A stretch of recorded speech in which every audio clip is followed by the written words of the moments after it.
Last Tuesday at Fort Benning, the most secure intelligence network in the world was breached.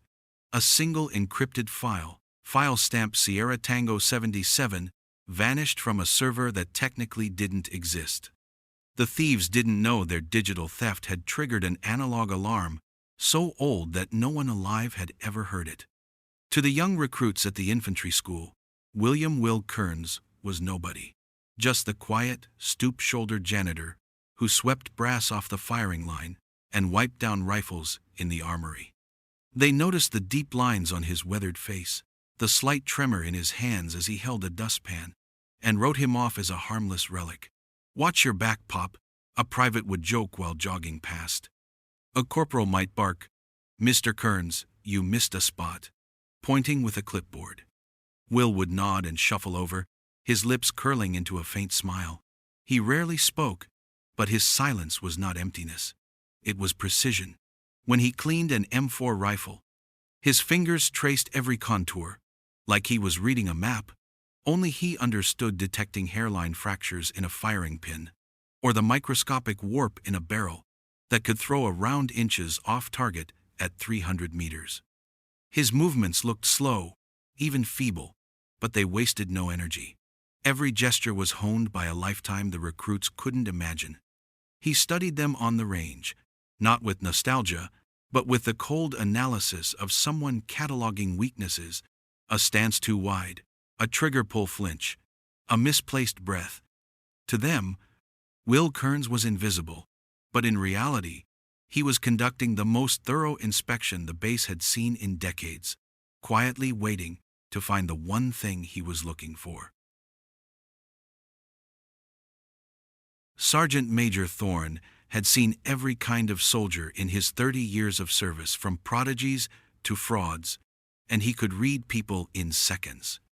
Visiting Fort Benning to evaluate the new training cycle, he scanned the firing range, watching recruits fumble magazine changes and instructors bark in their faces.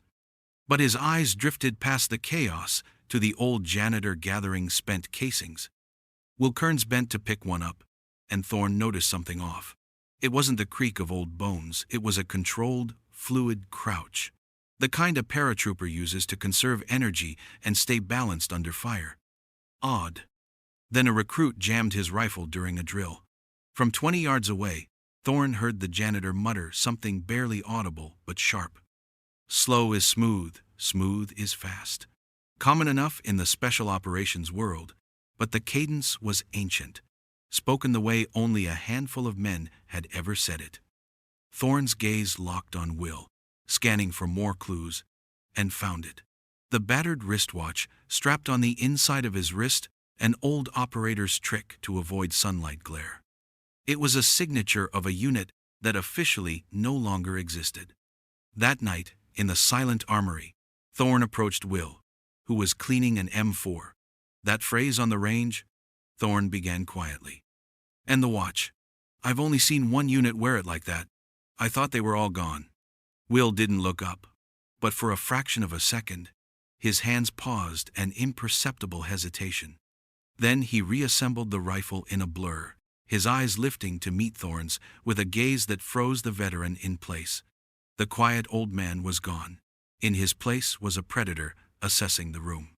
Will slid a single .50 caliber round across the bench toward Thorne.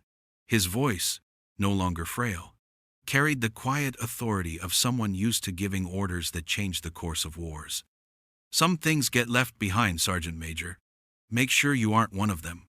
Thorne, who had faced down generals without blinking, found himself nodding like a raw recruit. He left the armory with a weight in his chest, and a realization settling over him: the most dangerous man on the base wasn't wearing a uniform. By the next morning, something had shifted at Fort Benning. The change was subtle at first. A young captain, who just days before had ordered Will Kearns to hurry with the trash cans, now jogged ahead to hold a door open for him. Drill instructors, normally unshakable, would snap to rigid attention when Will passed by, only to relax awkwardly once he was gone. The recruits whispered, their curiosity gnawing at them. Who was this old man? In the officers' mess, the tension boiled over. Lieutenant Fuller, a sharp-jawed West Point graduate with ambition dripping from every word, slammed his tray onto Thorne's table. "I want to know what's going on, Sergeant Major," Fuller demanded. "This base is walking on eggshells over a janitor. It's absurd. What did you tell the colonel?" Thorne's eyes narrowed. He gestured for Fuller to sit, then spoke low. "You see an old man. You see a broom. Your eyes work, but you don't see a thing. That watch on the inside of his wrist? That's not a quirk, it's a uniform. Late 62nd, when an operation went so bad it had to be erased, they'd send in one man to fix it. Alone. They called them Watchmen. Officially, they don't exist." Fuller scoffed. "Ghost stories." Thorne's voice was a growl. "They dismantled networks, stopped wars, pulled off rescues no SEAL team could. The program was shut down in the 72nd. They say only one man survived. The first one. Watchman One. His name is William Kearns." Fuller laughed under his breath, but the seed of doubt was planted. The proof came in the sound of rotor blades. The distinct thumping of a Black Hawk helicopter rolled across the base. It didn't land at the VIP helipad. It came down right beside Rifle Range 7, kicking up a storm of dust. Out stepped General Davies, head of Special Operations Command, his uniform immaculate, his stride urgent. Colonel Evans, the base commander, hustled out to greet him, but Davies brushed past without so much as a glance. He stopped in front of Will Kearns, who was watching a line of recruits fire at targets. The young soldiers smirked, thinking the janitor was finally in trouble. But then Davies spoke, his voice carrying across the field, rich with respect. "Watchman One, we received your signal." The smirks vanished. Davies turned to the stunned soldiers. "For those confused, this man's service record is sealed above my pay grade. He prevented 3 wars, dismantled 2 global syndicates, and rescued more high-value assets than any SEAL team in the last 50 years. The infiltration tactics you're learning? He wrote them, and he says they're lacking." Then Davies faced Will again, his tone urgent. "The Sierra Tango 77 protocol hasn't been active in my lifetime. Why now? What do you need?" Will straightened, the stoop vanishing. His voice was steady, commanding. "This isn't about something from 50 years ago, General. Last Tuesday, at Fort Huachuca, they didn't steal data. They took a person, a cryptographer, my granddaughter. She hid a message for me in the breach. I have the names of the people responsible." He glanced around the range, his eyes cold. "They're not in some enemy state. They're here. This base is the lock. The breach was the key." The range went still. And then, the first crack in the storm, Lieutenant Fuller drew his pistol and grabbed Davies, using him as a shield. "He's right, General," Fuller snarled. "And you just lost the key." Before anyone could react, the digital targets sputtered out. An explosion thundered in the distance. The ammunition depot and black smoke clawed into the sky. The theoretical threat had just become brutally real. The blast from the ammunition depot rattled windows across the base, and chaos erupted on the rifle range. Recruits scrambled for cover, instructors barked orders, and the air filled with the snap of live rounds. But Will Kearns didn't flinch. The broom and dustpan janitor was gone.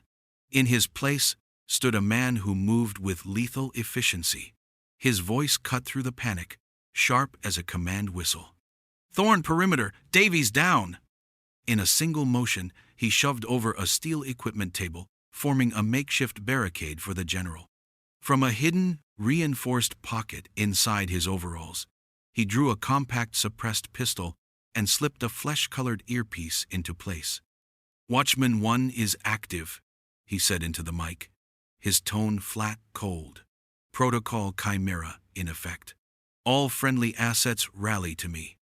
Fuller and 2 other soldiers, now exposed as traitors, fired from behind a concrete barrier. Fuller kept Davies locked in his grip, the general's body shielding him from return fire.